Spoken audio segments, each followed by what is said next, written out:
On Tuesday night, Indi and Mackey. Her sister Isis tells me that while her sister was loved in the community, she never expected to turn out quite like this. It made me feel very happy. You know, I know she was very loved, but to see everybody come together like this, it just means a lot. In Saginaw, Jonathan Jakes.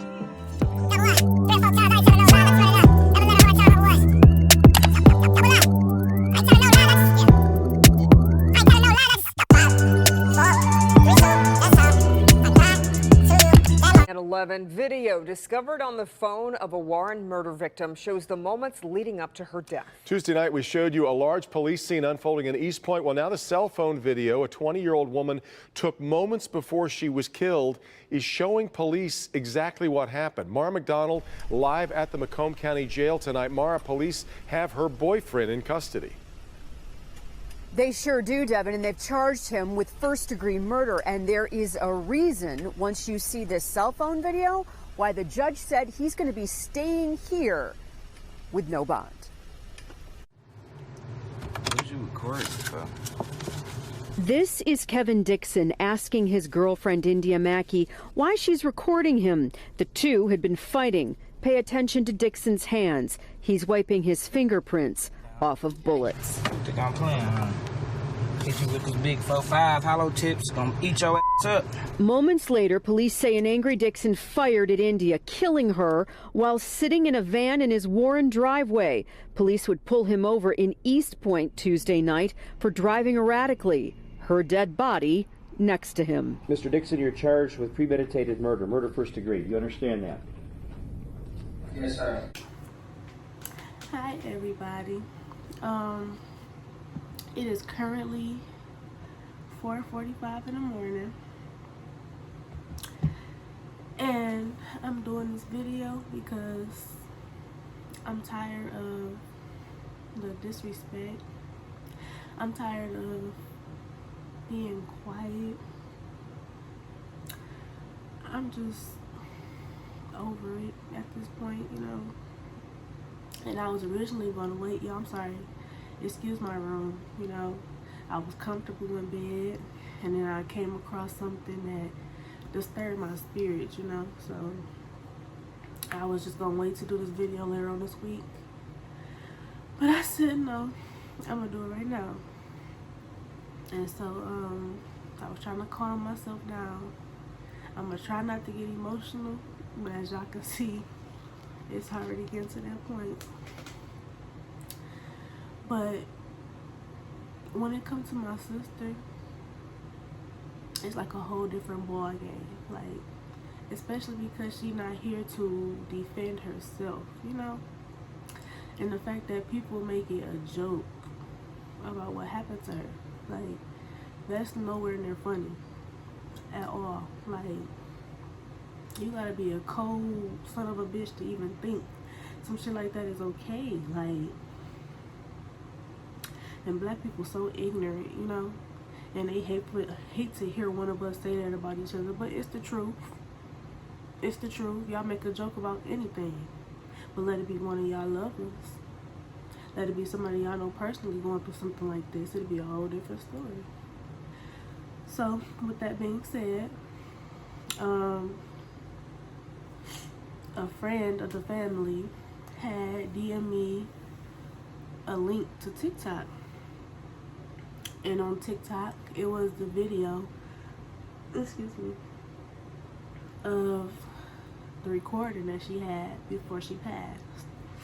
But I'm reading the comments, and I'm gonna just go through some of them so y'all can see what I'm talking about. Like,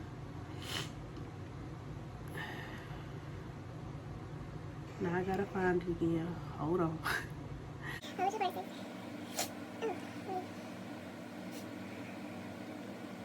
we go. This is what 20-year-old Indi Mackey saw and heard mere moments before she was murdered. Okay, hold on. I just gotta scroll for y'all because it's like people are sick. Somebody said he literally warned her and she wanted to act hard. Ha. Her loss. Somebody said these the men y'all like though. Somebody else said she was playing with fire. Somebody said we don't even know what she did she probably did some foul. If that was the case, was it supposed to end up like that? I'm just saying, you know, make it make sense to me. Because y'all trying to justify what the fuck going on, and I'm not understanding. You know, like, somebody said, he said, you think I'm playing? And she said, okay, you should have been running. That's the comments like that stuck out the most.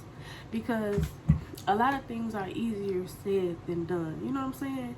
Look at it from her perspective. First of all, she's nowhere. We stay in Saginaw, Michigan. She's nowhere near us right now. She's in Detroit with his family, parked in their driveway, trapped in the car with him while he's loading the bullets. You know what I'm saying? So it's like, where can she go?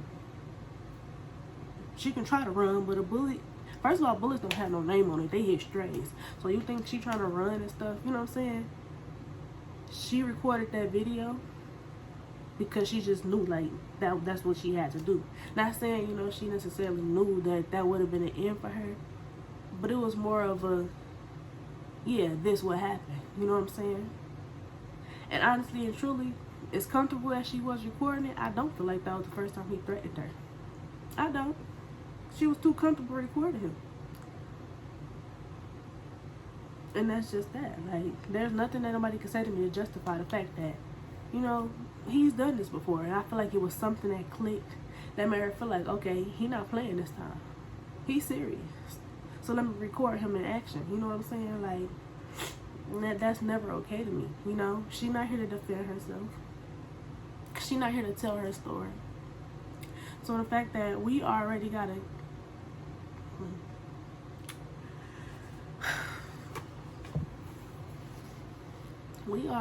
keep reliving the situation. Then I come across stuff like this, and I was trying to shut up, you know? I was trying to keep my mouth closed, at least till after the trial and all the extra stuff was over with. But I'm tired of being silent. I don't give a fuck. I don't. So I'm just gonna take it back. India was such a loving person. She had the goofiest personality. She was such a helper, such a giver, you know what I'm saying? She was the littlest something ever, and she definitely had low woman syndrome. Like, she was a firecracker for sure. And she knew how to hold a grudge, baby, listen. But it was just on that, don't start with me tip, you know? Like, I got you. I forever got you until you piss me off. Once you cross that line, you gotta stay there, and she meant that. Oh, she meant that. We got stories for days. Listen. But she was such a light. Like, when I tell you, nothing feels the same without her. We have to literally force each other to come together. Even as a sibling collective, you know? Let alone our parents, our additional family members, you know, people that we added to the family along the way, close friends and stuff.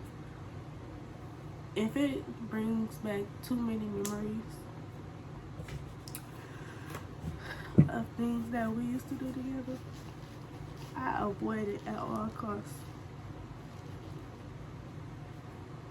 It just hit too close to home.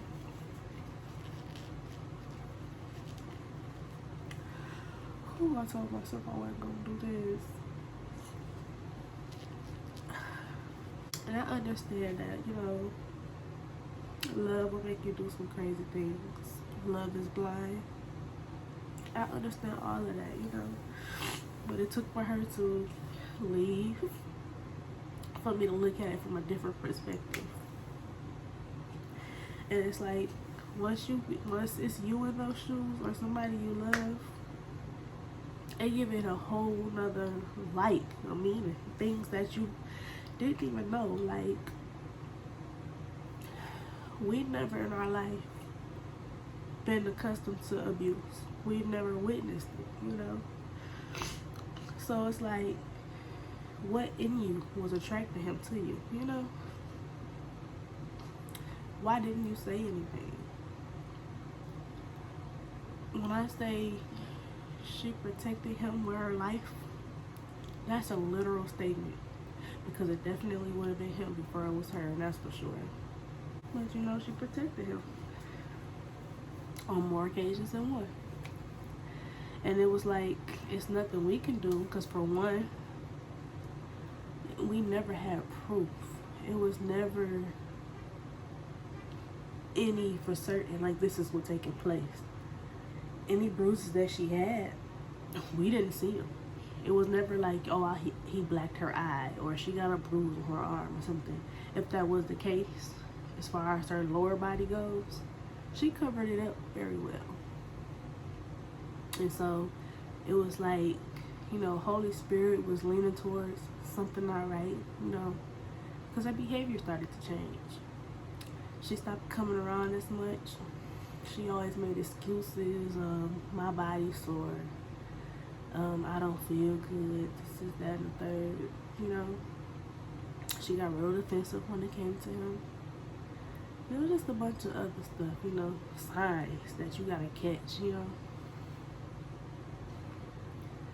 And so when that time finally did happen,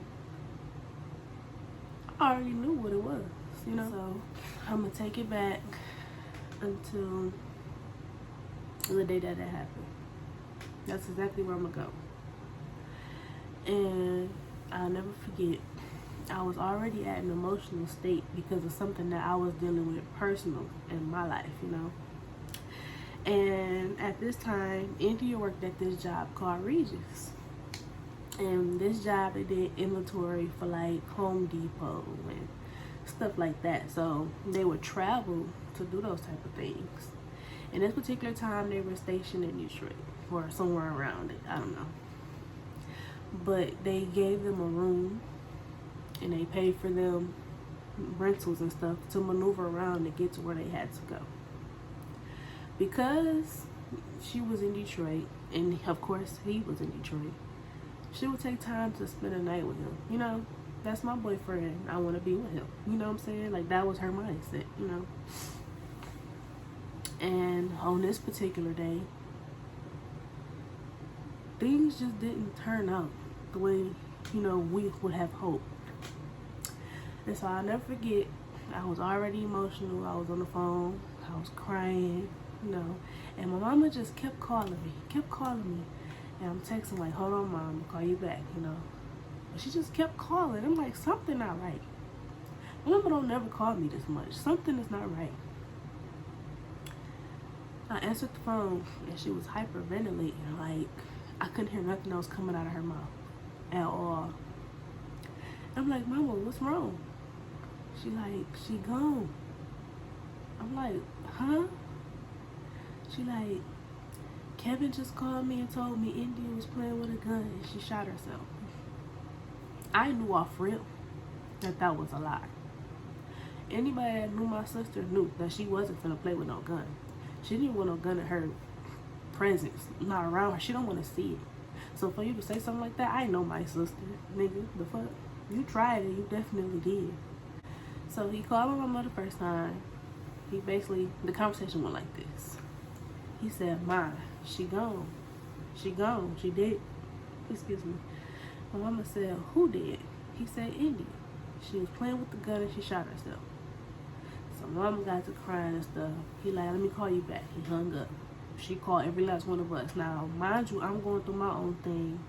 One of my brothers is at basketball practice, and I don't know what the other one was doing, but none of us happened to be answering at that time. So I can only imagine what my mama was going through, trying to get a hold to us, and none of us was answering, you know. So then he calls her back, and you know, he making it seem like, you know, he talking to somebody, like in his background, he looking away. So mama like, who you talking to?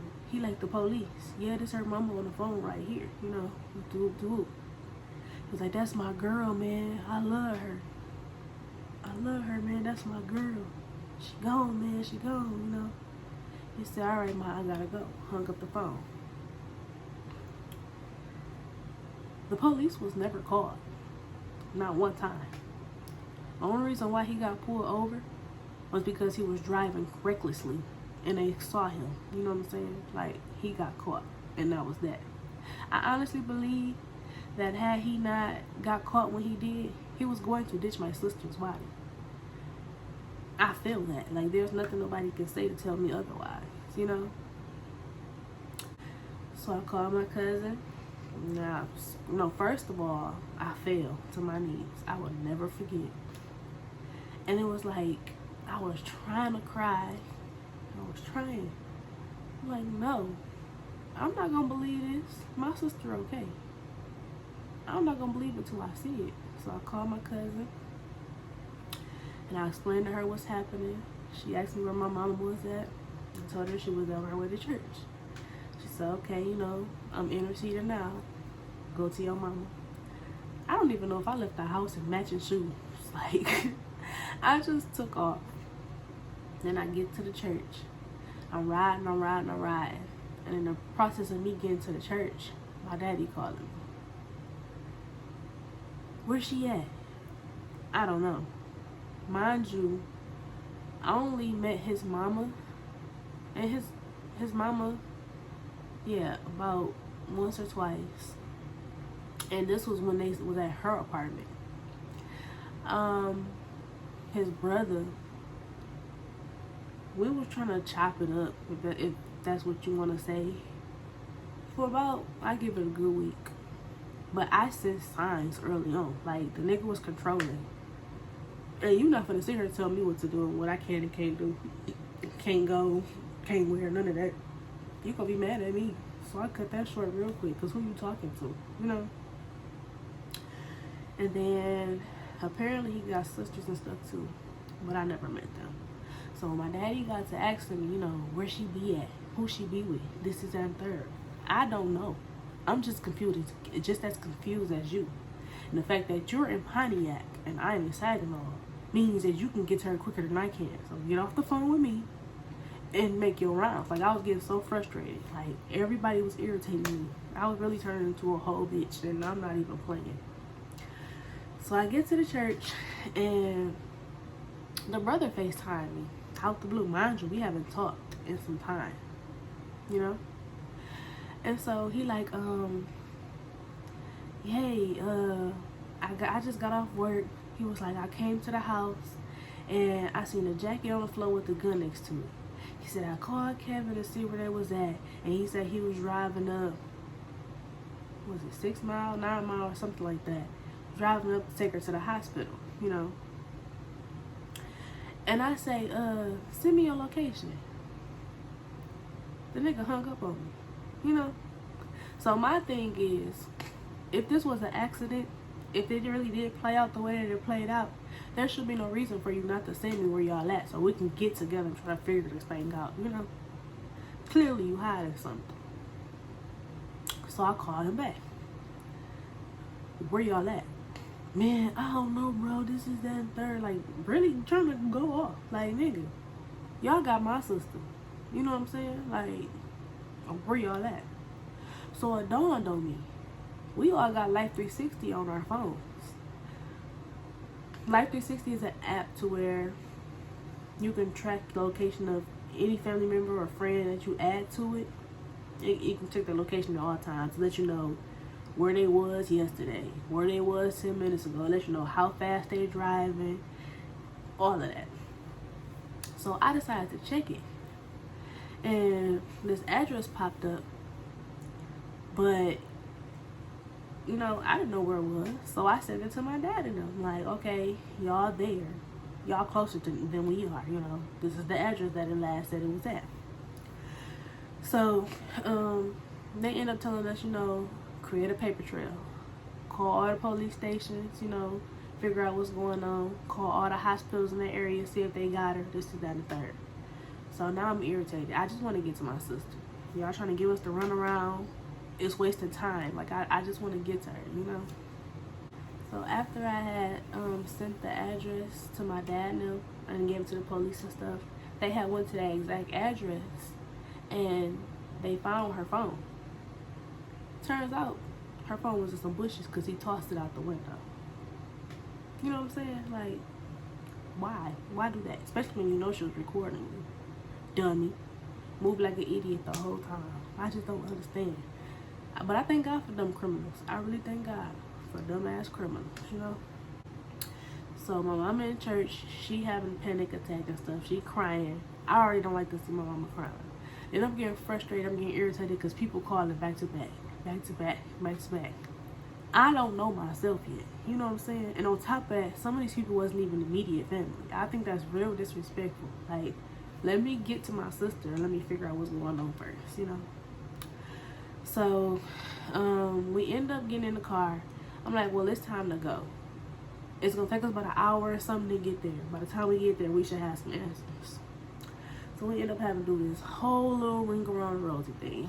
My mama rode with my cousins. I drove my car, and then my grandma drove her car. We ended up meeting to pick up some more of our relatives. So I let my granny drive my car, and I hopped in the car with my other grandma. And we get there, we driving. In the midst of us driving, the log of where she normally be at and stuff, and her phone was dying. It was on like 1% or so, so I was trying to hurry up.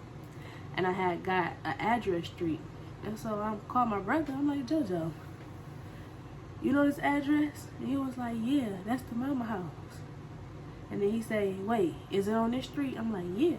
He like, yeah, that's the mama house. Say less. My brother texted us, and he like, you know, meet us here.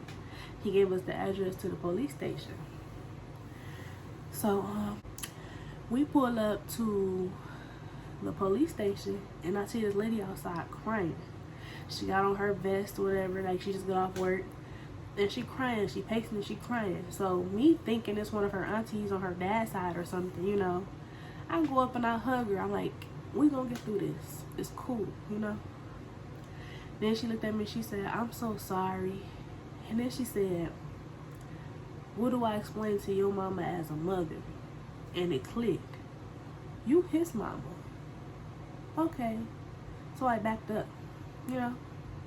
And as I look at my peripheral and see what's going on around me, I see his sisters in the double doors just chilling on their phones like ain't nothing happened. Scrolling away. Like, y'all don't look like too much of an emergency happened. You know what I'm saying? At all. Dixon was arraigned today, but that's not all. She's accessory to the crime. Like, what? Chaos outside Judge John Shimura's courtroom where the arraignment was going down as Dixon's mother was arrested, charged with being an accessory to the crime. We get there, and, you know, my brother basically tells us, like, yeah, she gone. So everybody in the lobby, I'm talking about, we were about 7 cars deep. That's not even mentioning the cars from her biological father's side. Like, I don't think they thought we was gonna roll up like that. You know what I'm saying? I thought they was gonna think it was gonna be an easy breezy, beautiful. You know, we go up in there. We had to sit in the main lobby for a minute, and the police escorted us upstairs. So that's when they announced to us, you know, what took place, and they wanted us to write down our statements and everything else, you know. And it just really pissed me off. It really pissed me off. And I said that right then and there, in front of the police and everything. I don't care what nobody say, he did that to my sister. Oh, you don't want to go say that because if it didn't really happen, then we don't want anything, you know, pointing back towards them, that, and third. I know what I'm talking about, officer. And lo and behold, that video came out. The video wasn't even out when all this had took place. It didn't come out till like 2 or 3 days later. So they didn't let us see her body. They didn't let us do none of that. You know what I'm saying? We still don't have none of her possessions. Everything else is still put up for the investigation or whatever. But we had to come back the next day to identify her body. They showed us a headshot. It definitely was her, you know. And in the process, you know, it was just, it was hard. But I don't know if it was my relationship with God or if I just couldn't make myself believe what was taking place, you know. But I found myself being a strong one. My mama found herself being a strong one. The boys were trying to be strong for us, you know, but we was comforting everybody else, you know. It sucks that, you know, she had to leave during these circumstances, but I know that God had to use her to reach other women going through things like this. You'll be surprised. You'll be very surprised as to how close it is to home, because women are so good at hiding it and covering it up, and you know, so you really gotta pay attention to those signs, for real. Honestly and truly, I wish I could go back. I really do. Yeah. So for people to be sitting there talking crazy, she should have cheated and she could have left, this, that, and third. It don't make sense to me. You know? You speaking from what you woulda, shoulda, coulda, woulda did. But had you been in them shoes, had your sister or your mammy been in them shoes, you know what I'm saying? Like, it'd have been a whole different story. I just don't like the disrespect. And that's just the bare minimum of what took place. If I go all the way back, it wouldn't be no hearsay, none of that. Like, I'm just really trying to get this off of my chest. I'm tired of being quiet. I'm tired of waiting. All of that. But I think that's going to be it for this video. After trial, after everything takes place, I definitely will be doing another one to keep everybody updated and posting and stuff. And I'm just going to go from here. But I love you guys. I thank you for tuning in. And just do me a favor.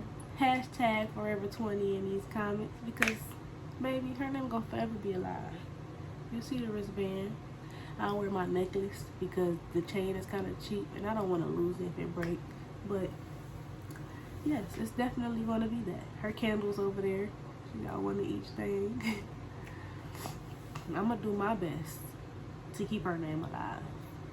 This is only the beginning, my baby. It only is. And I'm not really stressing about the situation because I know at the end of the day, God got the final say. God gonna make sure that everything that's supposed to happen is going to happen, you know? I just hate that the process is being prolonged the way it is. But God got us.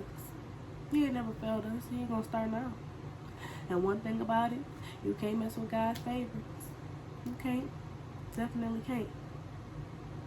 That would have been sense. And I was supposed to go live and everything. But me trying to do the right thing.